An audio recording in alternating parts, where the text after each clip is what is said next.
आपणा सर्वांना नमस्कार. मी रुद्रशेखर जोशी, केसरीनंदन आध्यात्मिक यूट्यूब चॅनलमध्ये आपल्या सर्वांचे स्वागत आहे.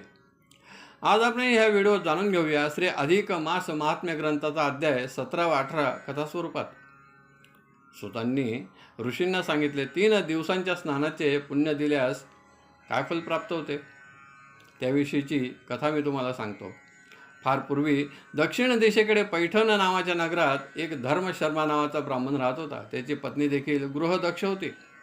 संसार सुखाचा सुरू होता, पण संतान प्राप्ती नव्हती. हे एक दुःख होते.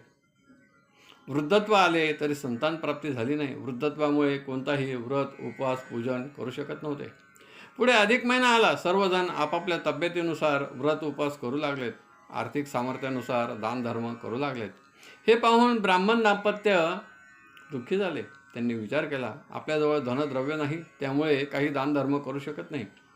तब्येतीमुळे व्रत उपवास करू शकत नाही. असे चिंताग्रस्त असताना त्यांना एक उपाय सुचला.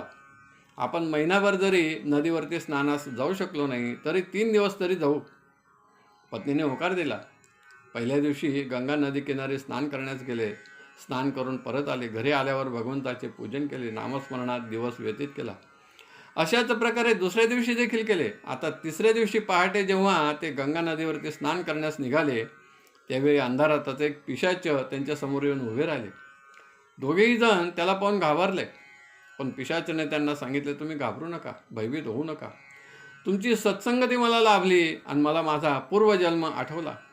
मागील जन्मी मी एक सावकार होतो. धन धान्य पुत्र पौत्र सारे काही होते, पण मी कधी सत्कर्म केले नाही, दानधर्म केला नाही, भगवंताची भक्ती केली नाही, तर मला पुण्य कसे प्राप्त होणार? त्यामुळे माझा देहत्यागानंतर मला कुंभपाक नरक भोगावा लागला. तरीही कर्माच्या भोगाचा हिशोब पूर्ण झाला नाही, म्हणून ही पिशाच योनी मला प्राप्त झालेली आहे.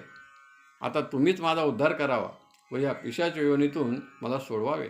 तेव्हा ब्राह्मण दाम्पत्यानेही ठरवले, आपल्या हातून नाही काही दान पुण्य झाले तरी यास आपण आपल्या 3 दिवसांच्या स्नानाचे पुण्य देऊ शकतो. असा विचार करून त्यांनी सांगितले, ठीक आहे, पण आमचे 3 दिवसांच्या स्नानाचे पुण्य देण्यासाठी अजून आम्हाला स्नान करून तर येऊ द्यावे. पिशाचने होकार दिला.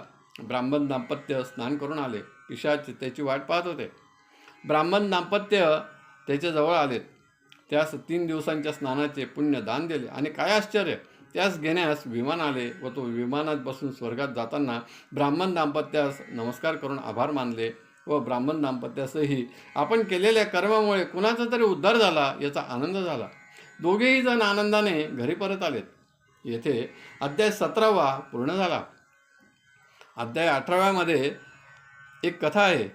मेरू पर्वताच्या दक्षिण दिशेला विंध्य पर्वत आहे. त्या पर्वतावरून भगवान शंकरांच्या हातातूनच एका नदीचा उगम झाला आहे. त्या नदीचे नाव आहे नर्मदा. याच नदी तीरावरती भृगुनगरी होती. तेथे कुळ शर्मा नावाचा ब्राह्मण राहत होता. त्याच्या पत्नीचे नाव होते कुशावती. दोघांचा संसार सुखाचा सुरू होता. त्यांना एक कन्या होती. तिचे नाव होते मेधावती. ती वयाने आणि गुणाने मोठी झाली तेव्हा तिच्या मातापित्यांनी तिचा विवाह करण्याचे ठरवले. काही दिवसातच पद्मनाभ नावाच्या मुलाशी तिचा विवाह करून दिला. त्यांचा देखील संसार सुखाने सुरू झाला. पण नियतीस हे सुख पावले नाही. एक दिवस पद्मनाभ नदी तीरावरती स्नान करायला गेला तेव्हा त्यास एका मगरीने गिळंकृत केले. मेधावतीस वैधव्याचे दुःख प्राप्त झाले आणि ती दुःखी जीवन जगू लागली. पुढे अधिक महिना आला.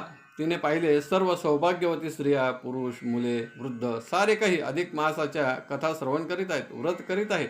पण आपण काय व्रत करावे असा विचार करता अधिक मास संपण्यास फक्त 1 दिवस शिल्लक होता. तिने आपल्या पित्यास सांगितले, दीपपूजन व दीपदानाचे व्रत मी उद्याला करेन. पित्यासही आनंद झाला. त्याने पूजनाची सर्व सिद्धता केली. मेधावती पहाटे उठली. स्नानादी कर्मे आटोपली. नर्मदा नदीत स्नान करून घरी आल्यानंतर तांब्याच्या दिव्यात तूप टाकले, दिवा प्रज्वलित केला, त्याचे पूजन केले व 33 अनारसे दान केले. ब्राह्मणास बोलवले. हे सर्व वाण तिने दिले. ब्राह्मण पत्नीचीही ओटी भरली. दोघांनी आशीर्वाद दिला आणि काय आश्चर्य, लगेच तिला घेण्यास विमान आले. तिला शिवलोक प्राप्त झाला. तेथे गेल्यावर पार्वतीने पाहिले, हिच्या कपाळी कुंकू नाही. तिला सर्व वृत्तांत तिने सांगितला. पार्वतीने तिला लगेच राहण्यास तेथेच सांगितले. ती कैलास पर्वतावरती राहू लागली. एक दिवस भगवान विष्णू तेथे भगवान शंकरांना भेटण्यास आलेत. त्यांनी सांगितले, काशीला जाण्याची इच्छा आहे, आपणही सोबत चलावे. भगवान शंकर पार्वतीने लगेच होकार दिला. त्यांनी मेधावतीस पाहिले व सांगितले, हिने अधिक मासात दीपदानाचे व्रत केले होते. ही तर गोलोकात राहायला हवी होती, येथे कशी काय आहे?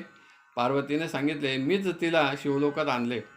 तिला वैधव्याचे दुःख आहे हे जाणले व येथेच राहण्यास सांगितले. भगवान शंकर व भगवान विष्णूंनी सांगितले, आता आपण सर्व काशीला जाऊ. सर्व तेथे गेले, गंगेत स्नान केले. तेव्हा पार्वतीने भगवान शंकरांना सांगितले, हिला अक्षय सौभाग्य प्रदान करावे. त्यांनी होकार दिला. भगवान शंकरांनी तेथे नीलकंठेश्वराची स्थापना केली. तेथेच मेधावती पार्वती स्वरूपात विलीन झाली. तिची आठवण म्हणून तेथे मंदिरात स्थापना केली. तेव्हापासून मंगळगौर नावाने ती प्रसिद्ध झाली. आजही काशी क्षेत्री तिचे मंदिर आहे. तेव्हापासून अक्षय सौभाग्य प्राप्त व्हावे म्हणून मंगळागौरीचे व्रत सौभाग्यवती स्त्रिया करतात. येथे अध्याय 18वा पूर्ण झाला. आपणास आवडला असेल तर जरूर लाईक करा, शेअर करा आणि व्हिडिओच्या खाली असलेल्या सबस्क्राईब शब्दावर जरूर क्लिक करा. धन्यवाद. नमस्कार. जय केसरी नंदन.